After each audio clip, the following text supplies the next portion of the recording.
a nossa sociedade não é muito aberta a não se saber. Às vezes as perguntas que aparecem são mesmo muito difíceis. Uma das mais-valias desta prática é instalar uma espécie de silêncio pensante. Quanto mais pequenos são, mais facilidade têm em dizer não sei, mas é um não sei que custa muito a dizer. Porquê? Porque na escola dizer não sei parece ridículo, mas é mesmo mal visto. O que eu quero dizer com isto é, há ali uma falha da estrutura escolar que não permite às pessoas localizar a sua ignorância. Ora, localizar a ignorância é um excelente começo de aprendizagem. Dina Mendonça, investigadora da Filosofia das Emoções na Universidade Nova de Lisboa.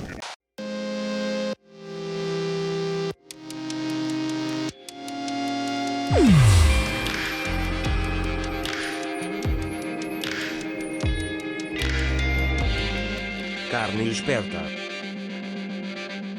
Eu sou o Bis, jornalista do mundo das máquinas com o objetivo de investigar a inteligência humana. Olá, vamos então começar.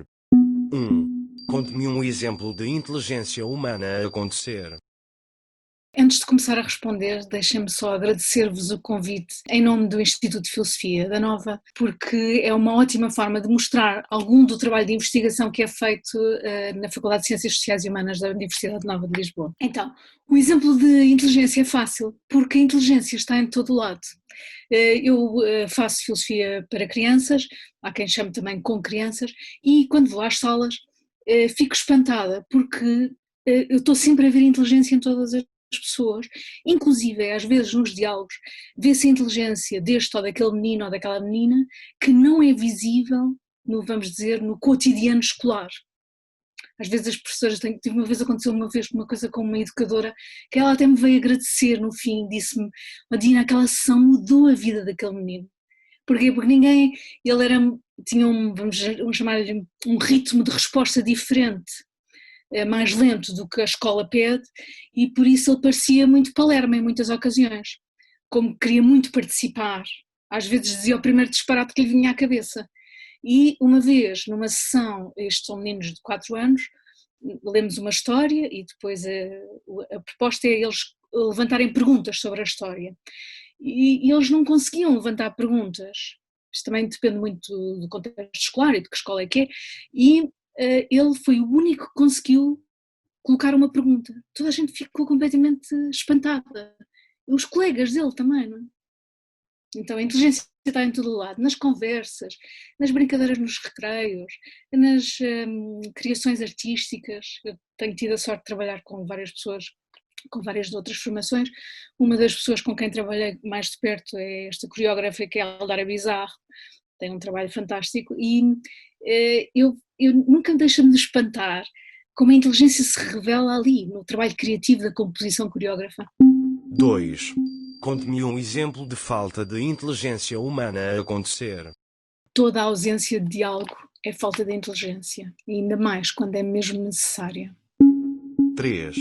Definição de inteligência.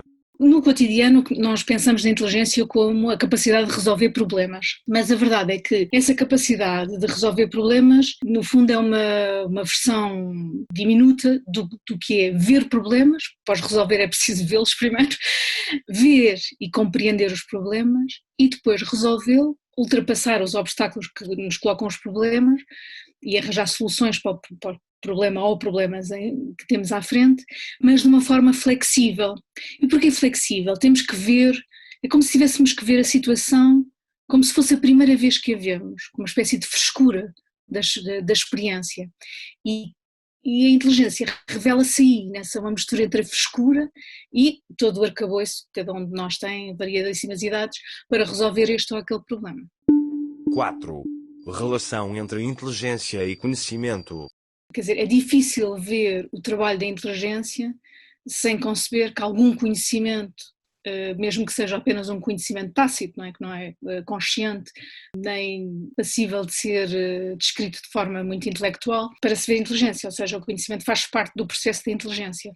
Não podemos resolver um problema se não usarmos o conhecimento que obtivemos de experiências passadas relativamente, pelo menos, a problemas ou situações semelhantes. Implica esta resolução com frescura. Ora, o que acontece é que as pessoas não sei bem a que idade é que vira, mas para manterem a capacidade de frescura têm que fazer qualquer coisa. Ela não se prolonga naturalmente e da mesma forma ao longo de toda a nossa vida.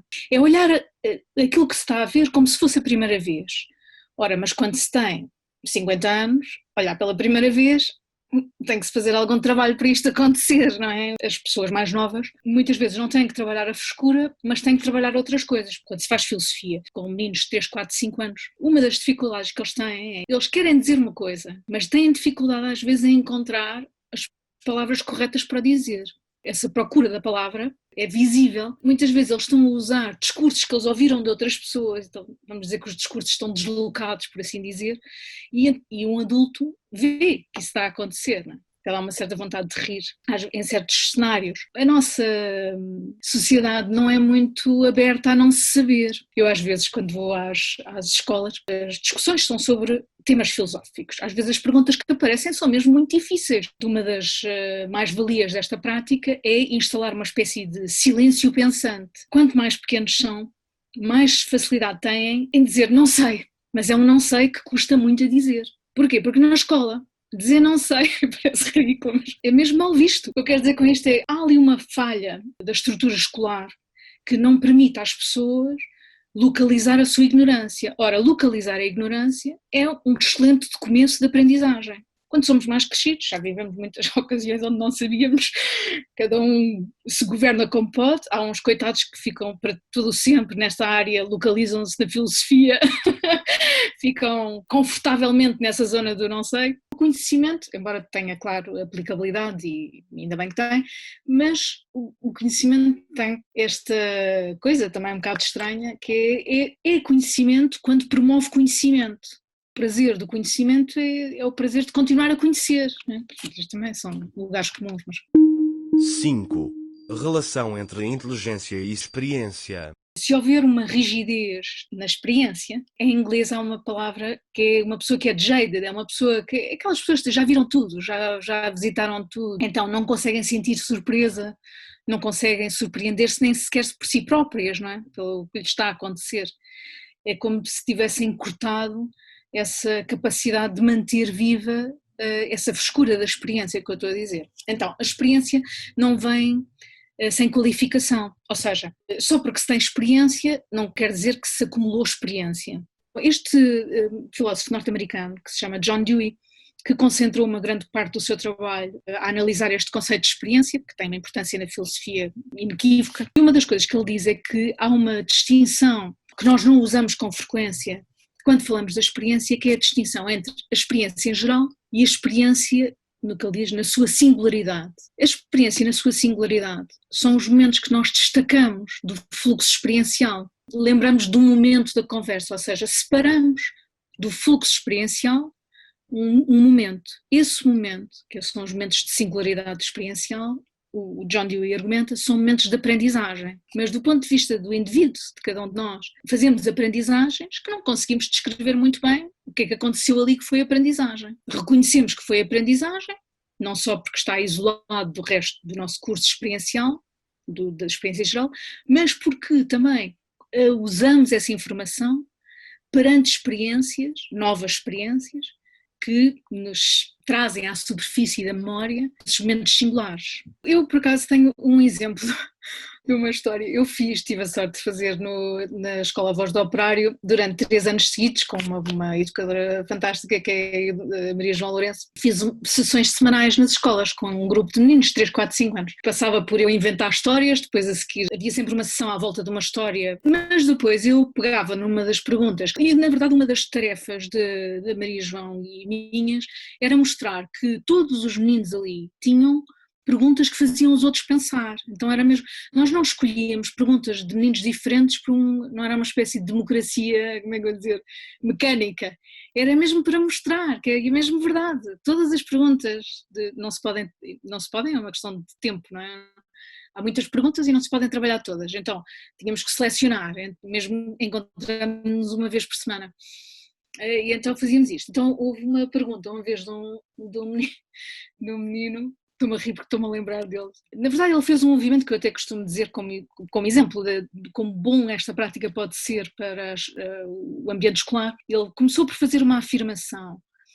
Afirmou a história parecia maior do que era, porque eu tinha mais páginas, era por causa disso, porque eu não trazia, agora está em livro, mas na altura não estava em livro, eu vinha com páginas e as páginas vinham com as minhas notas. E não sei. Ele começou por fazer uma afirmação e quando eu pedi para fazermos as perguntas, ele transformou a sua afirmação numa pergunta.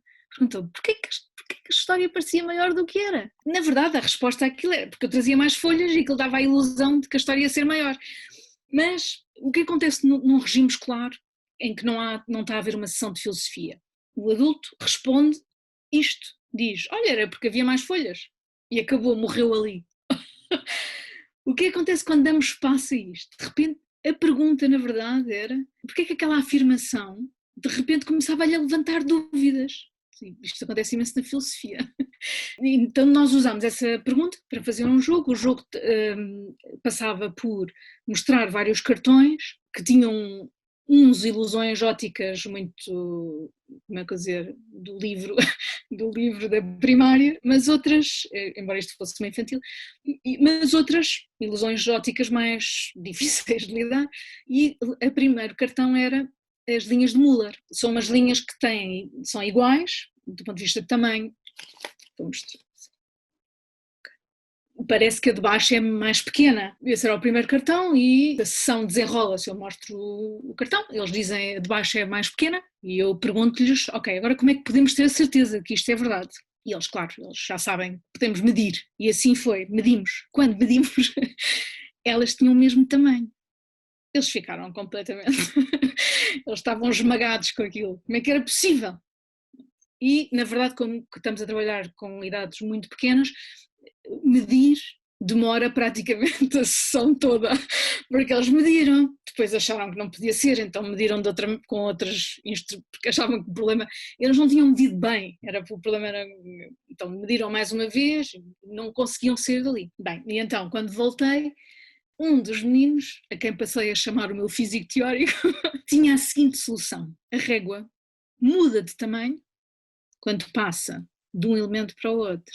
Mas a verdade é que um menino devia ter uns 4 anos, teve uma ideia semelhante a uma ideia que um físico, que é uma pessoa com bastante mais experiência e também com mais conhecimento. Isto para dizer o quê? Para dizer que nestas sessões de filosofia uma das coisas que se revela é que ter ideias não está só marcado pela quantidade de experiência que se tem.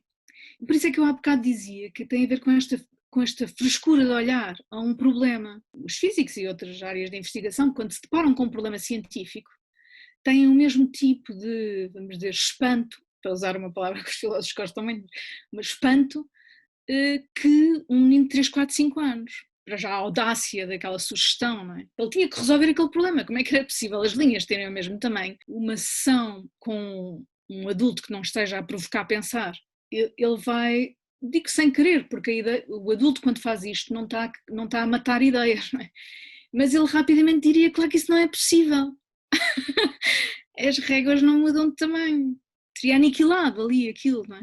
Desse ponto de vista, a participação da filosofia na estrutura escolar é fundamental. Isso é a coisa que as pessoas de filosofia sabem fazer, é isso, é identificar os momentos de opacidade. Fazer filosofia nas escolas já é, como é que dizer, não é como... Nos países onde não há essa filosofia no ensino de todo, a sugestão de ir fazer filosofia às salas de aula aparece como uma coisa, como é que dizer, surreal, como uma sugestão surreal, baseado nesta ideia de que as pessoas muito novas não conseguem pensar sobre assuntos assim tão difíceis. Tive a sorte eu tirei um mestrado de filosofia para crianças nos Estados Unidos, em New Jersey, e tive a sorte de trabalhar com a pessoa que inventou este programa.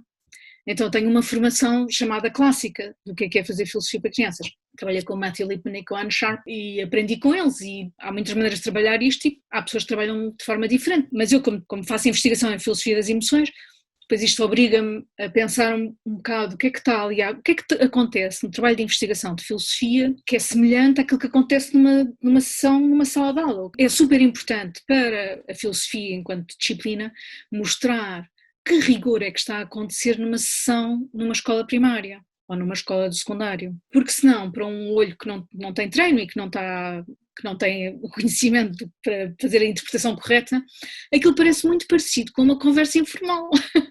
É da responsabilidade das pessoas que fazem trabalho de investigação mostrar porque é que há uma diferença entre uma conversa informal e uma conversa daquela natureza que faz pensar. Às vezes os meninos ficam a pensar dias depois, ainda estou a pensar aquelas coisas.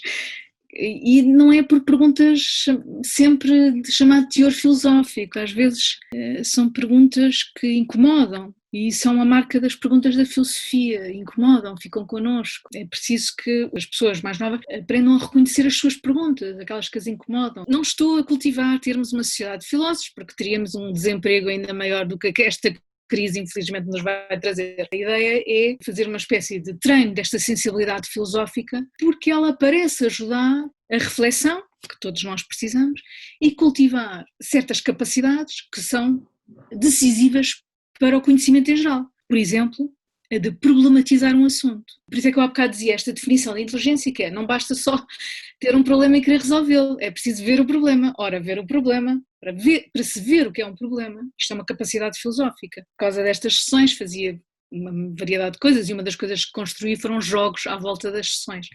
Então tinha um jogo de epistemologia, que é existe ou não existe e como é que nós sabemos. São umas cartas, eles escolhem as cartas e depois dizem se acham que a carta que eles têm é uma coisa que existe ou não e como é que eles sabem se existe ou não. O cartão seguinte era um cartão de vento.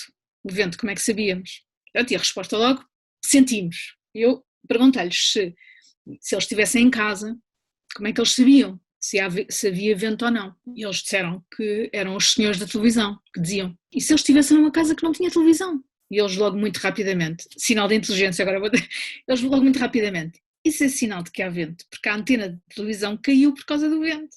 E eu disse, é mesmo uma casa sem televisão, não há antenas, não há nada. E eles ficaram paralisados, eles não sabiam como é que podiam dizer se havia vento ou não. Depois de algum tempo eles queriam passar para outro cartão e eu, ok, vamos passar para outro cartão. O cartão seguinte foi o cartão que nos ocupou todo o resto da sessão, que elas duram cerca de 1 hora. E esse cartão era um cartão que era uma fada. Isto é só para mostrar a capacidade lógica de meninos de 3, 4, 5 anos. Então, eles diziam a fada, e a pessoa que tinha tido o cartão disse, sim, existem. Minha irmã perdeu o dente, pôs o dente debaixo da almofada e no dia seguinte tinha lá uma moeda. O Diogo, que era um menino mais cético, dizia que isso não eram as fadas, que eram os papás que faziam essa.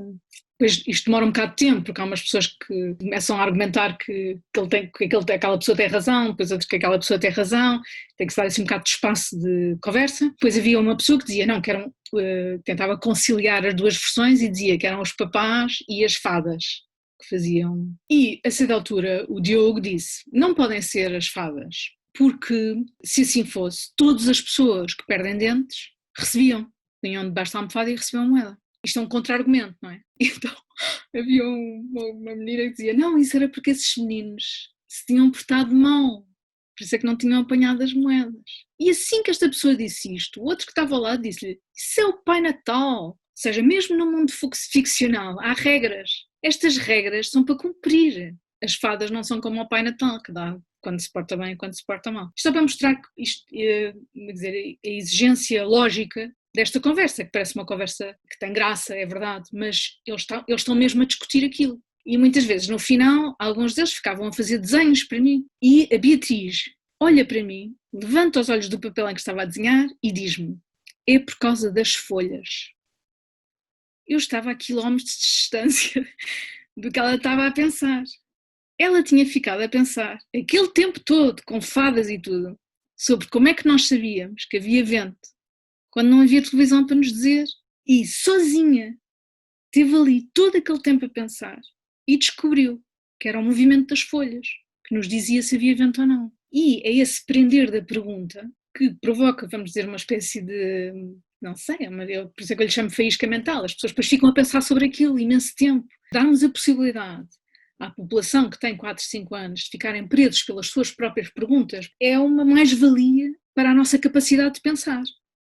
A Beatriz ficou muito mais capaz de identificar o que é que são perguntas que lhe vão interessar das perguntas que não lhe vão interessar. Há um senhor que eu acho que é de Renafia, que faz esta coisa da filosofia para crianças. Ele é uma figura mista na área, mas mista no sentido de há pessoas que gostam muito e há pessoas que não gostam nada. Mas ele diverte-me. E uma das coisas que ele diz é que não digas a ninguém, agora vou dizer isto que ele diz, não digas, estes livros, isto é para os pais. Ou seja, os meninos estão a ensinar os pais também como é que é conversar e o que é pensar sobre perguntas e a ambição do projeto. Mostrar que esta prática cultiva estas atividades, mas não as cultiva, isto não é um problema de repetição, isto é mesmo um problema de aprender a fazer a pergunta certa. Saber oferecer um contra-exemplo no momento para fazer o outro pensar. Não se oferece um contra-exemplo só para, como é que dizer, aniquilar a afirmação que o outro está a dizer, é para pensar com ele, com a outra pessoa. Há uma parte da escolaridade que é uma espécie de exigência de mostrarmos o que sabemos. Faz sentido, porque é a forma que temos de avaliar. Mas isto às vezes substitui-se por o mostrar que se sabe, que é diferente de saber. Há uma espécie de treino, não é? As pessoas treinam para os exames, enquanto, em princípio, o treino para os exames é uma espécie de consequência da aprendizagem que foi feita, mas de facto não é assim. Eles passam a substituir a aprendizagem. Um traço infeliz deste. Eu também não sei como resolver, se soubesse já tinha escrito um artigo. 6. Relação entre inteligência e emoções. As emoções fazem parte da nossa experiência, da nossa informação da experiência. Depois, porque temos a sorte e o orgulho de ter o António Damasio, de ter mostrado que há uma parte da tomada de decisão, nomeadamente, que requer a informação emocional. Nós sabemos que há uma relação, e a relação não é a que nós seres humanos, pensávamos que era, mas não sabemos qual é a relação. Se é verdade que as emoções são a parte fundamental de agir de forma inteligente, também é verdade que conseguimos dar exemplos de como as emoções parecem estupidificar mesmo pessoas inteligentes. E a coisa mais interessante que tenho para dizer sobre isso, do qual tenho muito orgulho de ter escrito sobre isso, é que vai fazer parte dessa descrição que o próprio processo emocional é reflexivo. Ou seja, nós não temos só emoções aliada a este ou àquele gesto racional ou inteligente, mas temos uma coisa que é nós sentimos sobre as nossas emoções e isso modifica a maneira como nós sentimos. Ou seja, nós temos camadas emocionais e essas camadas emocionais modificam o próprio processo emocional. 7. Experiência subjetiva da sua própria inteligência. As pessoas inteligentes, quando estão a ser inteligentes, enquanto estão a viver esse momento, podem sentir uma pluralidade de coisas, podem se sentir ignorantes, podem se sentir que tiveram uma ideia, não há um sentir inteligente. Portanto, a inteligência não vem com um sentir específico. 8. O que faz os humanos inteligentes para lá dos outros animais? A resposta imediata é esta capacidade reflexiva, não é? De sentir sobre sentir, de pensar sobre pensar. Não só temos sensações, emoções e vontades, como os outros animais, pelo menos os chamados de ordem superior, mas nós mudamos, nós transformamos-nos, nós dizemos não quero mais assim, quero mudar. Por isso é que esta capacidade reflexiva está ligada a esta capacidade de mudar, de transformação. Não sei, embora eu às vezes nos meus momentos mais ficcionais gosto de pensar que os pandas decidiram ser vegetarianos. Um dia reuniram-se, não vamos mais comer carne. Nós sabemos que conseguimos, mas não é bom para o planeta. E depois ia dizer outra coisa que é, nós, os seres humanos, sabem que vão morrer. Então uma das diferenças é que esta capacidade de reflexão, de ser reflexivo e de nos questionarmos está ligada a esta consciência, não é? De que acaba, mas cada um de nós lida com isso como consegue. Esta consciência aparece de forma muito diferente, há pessoas que estão a brincar e de repente lembram-se, vamos morrer. E há outras pessoas que isso aparece no diálogo com os outros, não é? Outros que aparecem com os seus animais de estimação, não é? Tornam-se conscientes que os seus animais de estimação morrem, ou outros com histórias mais trágicas, com os seus familiares a falecerem, ou seja, há este confronto, não é, que pode acontecer a vários momentos, mas isso marca a nossa vida enquanto seres humanos, não é? Eu conto a lenda que a primeira vez que me confrontei com esse problema tinha 4 anos. Uma pessoa que desde os 4 anos sabe que vai morrer, tem uma outra dimensão. Nós fazemos uma leitura do mundo infantil muito, vamos chamar, idílica. Mas os miúdos, eles têm montes de problemas. E alguns dos problemas que eles têm, que nos parecem não graves, claro, algumas outras coisas que nós temos que viver, são graves para eles. E alguns dos problemas que eles têm, eles também não partilham. 9. Contribuições inatas e contribuições adquiridas. A interação daquilo que é inato versus aquilo que é adquirido é decisivo para o desenvolvimento de inteligência.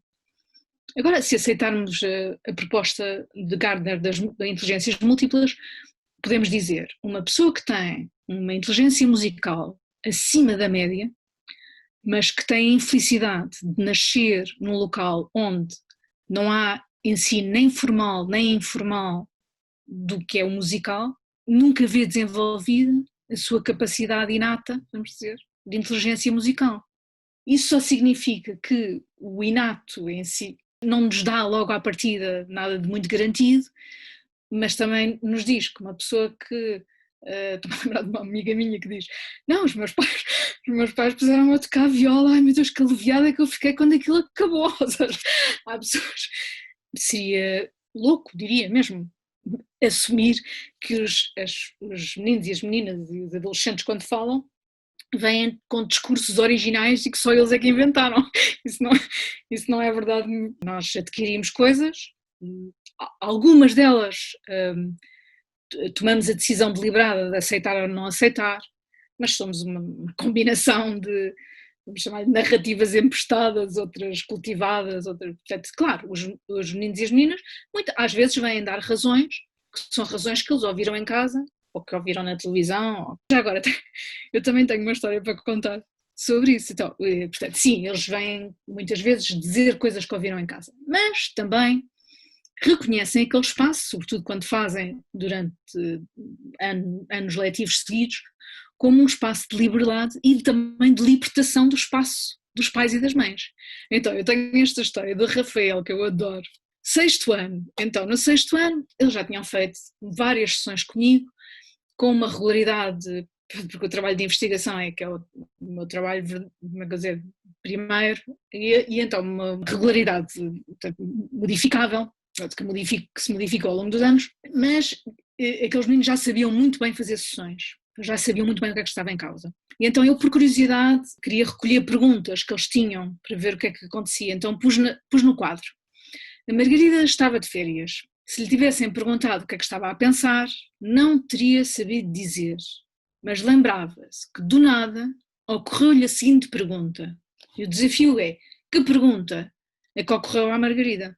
Eles estavam completamente histéricos. Então eu uso, vamos dizer, o espaço material para me proteger deste problema. Então, o que cabe no quadro é a sessão. O que já não cabe no quadro já não é sessão. Muitas vezes já não temos quadro, acabou. E eles nesse dia, eles disseram, não Dina, vai buscar um papel. Eles não aceitaram a limitação do quadro. E nós nessa sessão fizeram-se 96 perguntas. Anos depois, eu encontrava esses meninos, acontecia às vezes encontros, não é? Dina, lembras daquele dia em que fizemos 96 perguntas? Ou seja, aquilo foi mesmo uma coisa, uma conquista. No meio dessas perguntas todas, eles já sabem que as perguntas não vão ser todas trabalhadas, porque eu não consigo. O Rafael veio ter uma cunha para a pergunta dele.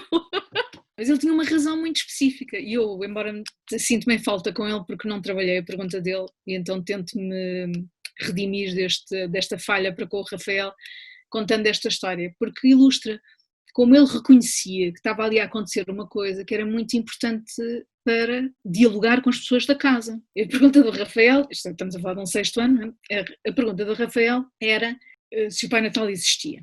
Um bocado a medo, perguntei, queria saber porque é que o Rafael queria saber aquilo. Não fosse o Rafael ainda acreditar no Pai Natal, eu não queria ser eu a responsável por aniquilar aquele mundo de possibilidade. Todos os anos o pai insistia que o Pai Natal existia. E o Rafael, por muito que argumentasse, dando contra-exemplos de várias ordem, mostrando que o Pai Natal não existia, não conseguia convencer o pai. Então disse-me, se fizermos uma sessão sobre isto, tenho a certeza que vou ter razões e exemplos para a próxima vez conseguir conversar com o meu pai. Ou seja, ele, sem querer, fez um elogio à prática, mostrando que aquilo dava uma espécie de solidez de reflexão que permitia dialogar, mesmo com aqueles que têm o território da autoridade, não é? Dada. 10. Qual é a importância do corpo? Tal como com a relação com as emoções, com a inteligência, o que está em discussão é que tipo de relação é que temos aqui. Há umas casas que se chamam casas inteligentes. E uso o exemplo das casas inteligentes porque é, vamos dizer, o corpo, a materialização mais distante do nosso corpo, o organismo vivo que eu consegui imaginar. E o que é que acontece com essas casas inteligentes? Chamam-se inteligentes apelando a uma certa noção de autonomia. Têm uma autonomia que normalmente as casas não inteligentes não têm. Mas esta autonomia é uma autonomia, por assim dizer, emprestada, porque é uma autonomia com limites. Não podem, que eu saiba, também não sei o suficiente se calhar sobre isto, mas acho que não podem pintar-se a si próprias. Não podem ser casas inteligentes sem esse corpo, e esse corpo implica uma certa autonomia, não é? Que nós reconhecemos. Mas isso não é o fim da história, porque a noção de autonomia, que vem, vamos dizer, com o corpo humano, não passa por essa, eu chamo-lhe inteligência emprestada, não sei bem como dizer, porque é uma inteligência que é traduzida, é mecanizada. Os seres humanos também têm aspectos da sua inteligência que é mecanizada, até porque senão não conseguíamos fazer metade das coisas que fazemos. Mas nunca, com esperança, nunca perdemos completamente essa frescura, enquanto que uma casa inteligente nunca teve essa frescura. Portanto, eu tomo é uma solução um bocado cobarde, mas a minha solução para este problema é eu evito ao máximo usar esta dicotomia mente-corpo. Mas, claro, reconheço, por exemplo, que a escola é um sítio que assume que o estar quieto é igual a apreender conhecimento. Mas, felizmente para nós, está a ser cada vez mais evidente que isso não é verdade, que a falta de movimentação física aniquila a nossa própria capacidade de aprendizagem, por exemplo. E quando se faz sessões de filosofia com os miúdos é muito visível, e claro, quanto mais pequenos são, mais visível isto.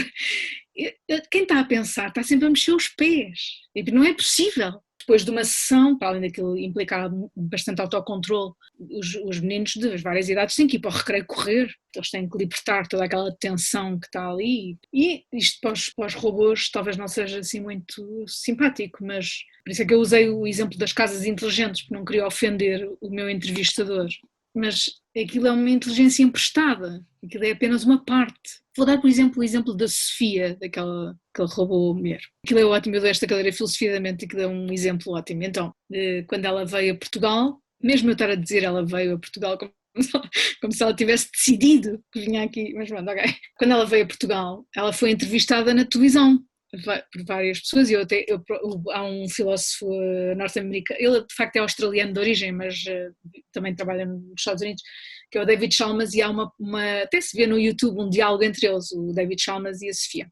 Então eu tinha aqui uma amiga a jantar e estava-lhe a dizer, e aquilo fez-me essa impressão, porque ela, sim, há uma pergunta e há uma resposta, não é? Mas aquilo não é um diálogo.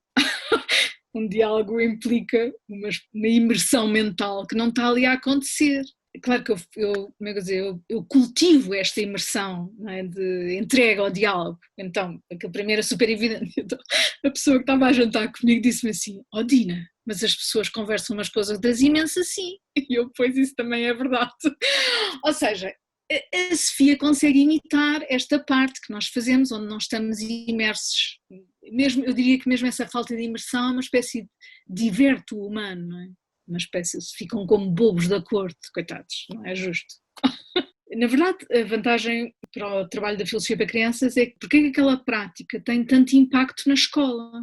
De certeza que estão a fazer qualquer coisa, porque senão nós não teríamos nem as reações dos educadores e professores, como por exemplo esta professora da escola, o Padre António Vieira, que me diz assim, que se chama Eduarda Cardão, é uma professora de Economia, e diz-me assim, nós precisamos, porque é preciso haver momentos para eles aprenderem a pensar. Mas ela, quando está a dar aulas, ela não está a ensinar a não pensar, isso seria absurdo.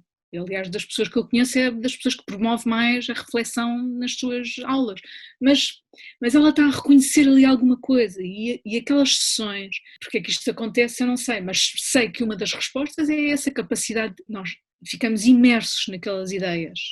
11. Como é que eu percebo se alguém é inteligente e se não está a fingir? É que fingir ser inteligente é também um efeito da inteligência. Acho que não há momentos de não inteligência assim marcada, ou que fingir inteligência é não inteligência.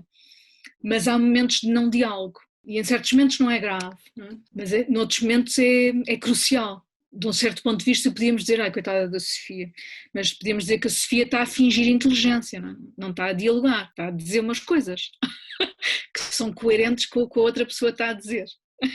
É apenas isso. 12. Qual o humano mais inteligente que conhece? O meu pai, mas foi a minha mãe que me disse. E digo com autoridade, porque eles estão separados desde que eu tenho 8 anos e a minha mãe sempre disse que o meu pai era uma pessoa super inteligente. Por exemplo, posso dizer que quando se está a conversar, e conversas até bastante, como é que eu dizer, superficiais, não é preciso serem coisas muito... A pergunta vem muito com tom genuíno. Ele está mesmo a perguntar, não está a fazer conversa. E o tom da pergunta é uma coisa esquisita, porque, como é que eu dizer, tem uma capacidade musical, não é? Eu já fiz esta coisa de filosofia para crianças em vários formatos, então um dos formatos que tive a sorte de fazer, e depois, sorte porquê? Porque era convidada por entidades diferentes que pediam coisas diferentes e eu andei a investigar, no fundo, de uma forma não muito organizada, como agora estou a fazer no projeto, mas o que é que isso queria dizer, não é? E então, nesta a Câmara de Cascais tinha este projeto fantástico, aliás, que era a Escola Criativa, e então treinei algumas pessoas, formações muito curtas, mas nessas formações muito curtas fazia parte as professoras que queriam aprender, fazerem uma sessão para eu observar.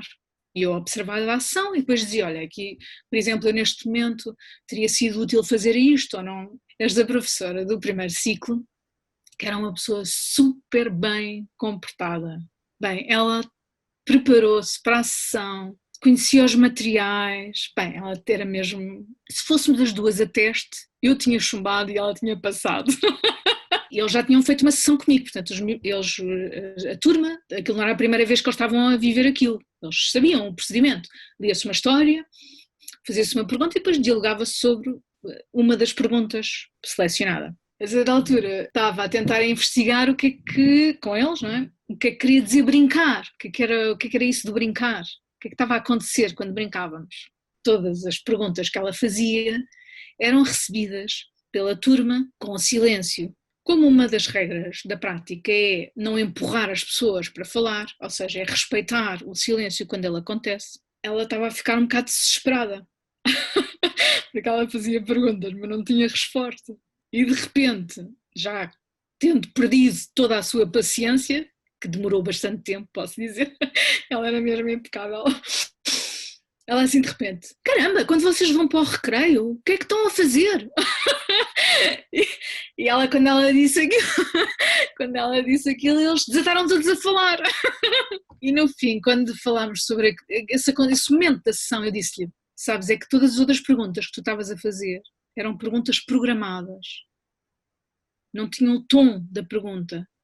Era como se eles estivessem a ler, esta pessoa não quer mesmo saber. Só não quer mesmo saber.